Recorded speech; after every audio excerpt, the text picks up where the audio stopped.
What else could we put in it? The participants saw an increase in VO2 max. So many people can benefit from it.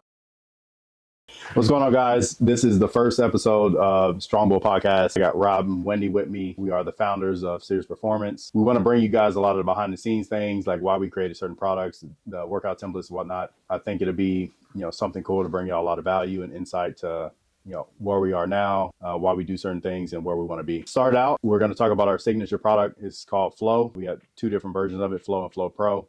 It's a non-stim endurance pre-workout. Really, why we created it was to give people something else, like another option that could actually get the results they were looking for without, spiking the heart rate up and, blood pressure, all those things in the sports that we engage in, like CrossFit, endurance, run, bike, swim, BJJ, things like that. That was the whole foundation of it, but we've seen a lot of things trying to develop it and, get better and better at it. Why don't you go into the ingredients a little bit and why you chose them? Yeah, so Arjuna bark was the first ingredient I found that was the most potent for like heart function and heart health. The thought process behind that came from these high stimulant pre-workouts. Tons of people, like we're in a caffeine culture, like coffee, high caffeine teas, those types of things. It's all about energy and energy, especially in the pre-workouts. So like 300 milligrams of caffeine, which is not healthy at all. And people they'll have a scoop of pre-workout, then they'll have a coffee in the morning, energy drink to get them through the rest of the day. You're like 800,000 milligrams into it. And then how's that going to affect your sleep? Yeah, and Arjuna was the only product in it, the ingredient that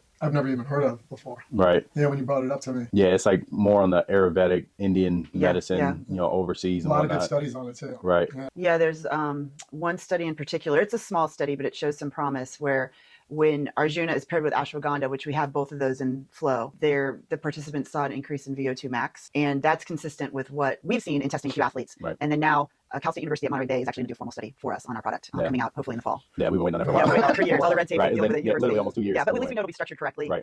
So, it'll be a high quality study. Right. And then like you mentioned, ashwagandha, that was a study that actually popped everything off. Is like in my mind, it was what ingredients or herbs can we make potent enough to increase VO2, lower RPE, lower blood pressure at those higher intensities. So that way your breathing cadence will be in more control. Like that's as CrossFitters, endurance athletes, like push the heart rate, push the pace, heart rate goes up, blood pressure, all that. How can we stabilize it so it doesn't feel like that? Right. And that's, after testing and things like that, that's, what started this whole thing. So. Yeah. So Arjuna deals with the heart. Ashwagandha brings down the stress, and then beetroot, that was a must. So you think about that, like beetroot open everything up, more blood flow, more oxygen carried through the body, that whole thing. And beetroot's like proven across the board. Yeah, and I think it's the most known, especially in the endurance space. Like it's used in so many products. Yep. So it made sense for those three, and then it's like, what else could we put in it? So rhodiola, we have a solid dose of that, and that's more like the cognitive, similar to ashwagandha in a way because it has like stress properties, cognitive. It's kind of an all-around ingredient. And then the thing I'm really big into is cayenne because it's like we talk about stimulants like caffeine or all these other ones that increase your heart rate. Cayenne it's a blood stimulant. So it helps everything circulate throughout the body. From it. Yeah. So if you get into the holistic category, you see a lot of people talking about somebody's having a heart attack, they take cayenne, it opens everything up. And so I've heard that. And then the same thing when you're adding one herb, add cayenne to it so it'll help flow through the body a lot better. So Metabolism. Right. Yeah. And then so you get all of that. The synergistic effect, you talk about this all the time with all of our products. You combine multiple ingredients but at the right doses. Now what do we get when everything's really hitting? Yeah, and I mean you have a synergistic effect when you combine two things and then they actually almost equal out. Instead of 1 + 1 = 2, it's almost 1 + 1 = 4. Right. And with that combination, we started realizing right away we really have something. Right. And we always talk about this when we're doing like events and stuff. Our first event we went to, we had this little Walmart tent. Which we were proud of. Yeah, a little brown tent. Brown tent. I don't even think we had like a tablecloth or anything. It was just a white table. Yep. We had a bunch of bottles, and I think those I like handmade myself. That was before we even had a manufacturer. We were trying to use Dixie cups to go ahead and put the dropper in there, but it wasn't working right. So we went ahead and we started putting it just directly into people's mouths. Right.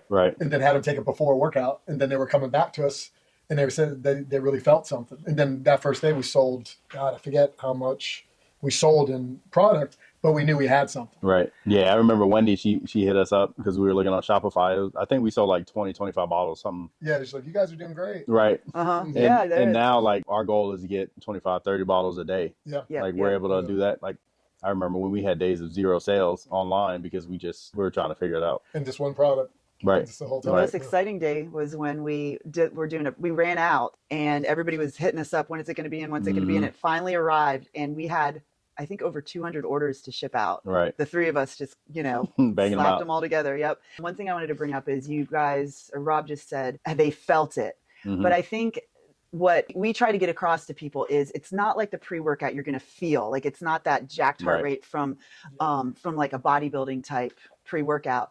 It's more that flow state, those days where everything goes right in a workout.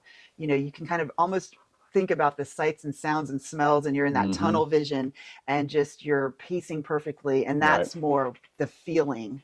So it's not this immediate boost. Yeah. And I think that's what people sometimes confuse it with when they say, I don't feel anything.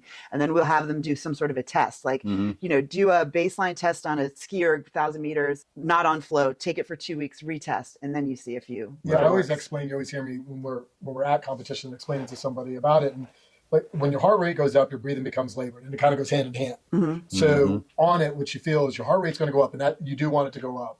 But your breathing is not as labored. It feels like when you're going, more so control. That means your pace, it's more controlled, and you're able to pace better. Yeah, I think about like our tagline: breathe better, pace harder, recover faster. Yeah. Almost everybody feels at least 2 out of 3. Yeah. And that's if you can handle, like, your breathing cadence is a lot better. Some people they call it a third lung, but it's because it's more control. Right. Like that second wind, like that's what they're feeling like, damn, I can control this. I'm just doing my thing. The pacing, like you said, doing it before and after, that's where you really notice the difference. Like your RPE is lower, even doing, having the same output. You do a 2K row, a lot of people tell us it didn't feel the same. Like it just felt easier, and I matched or did better on the pace. Right. And then the recovery part, we see with chaotic capacity, how fast are you recovering? Like, especially on CrossFit style workouts, if they'll have like an AMRAP with a rest built in, those types of things. Intervals. Yeah. How fast can you recover and then get right back to maintain that same pace or better? Quicker recovery with intervals. You notice that a lot. People talk to me about that all the time. And I always tell people, take it 2, 3, 4 weeks straight, then stop. Right. And then you'll see, then you're really going to notice the difference. Yeah, but more athletes are noticing the pre-workouts they're taking now don't benefit what they're trying to do in the gym, and especially in competition. Like, you need your heart rate to be stabilized, your breathing rate, blood pressure, like not going crazy. Because once you hit that point, you redline, that's it. You crash and burn. Yeah. I'm surprised how much stimulants people take, and including how much caffeine they'll take, which I like caffeine, like a little bit is fine. Responsible. But when it comes to, it's a little different when you're going to do like a strength training workout or some bodybuilding workout compared to something that your heart rate's already going to be really high in. You don't want to be in too much high. Yeah, like all that, like the niacin flush and all that kind of stuff. Never you would want that. And the products that are pushed to them too. Yeah, we definitely hit something big with this. And it's more on, like, we talk about this all the time, the awareness. Once we can find something, like a way to present it and things like that, because so many people can benefit from this. Like, 8 out of 10 people that take this, they notice whether it's the capacity side, the control breathing and whatnot, like they'll notice it and then continue to come back. Yeah, it should be a staple in people, especially if they're doing anything that the aerobic system is involved in, which is involved in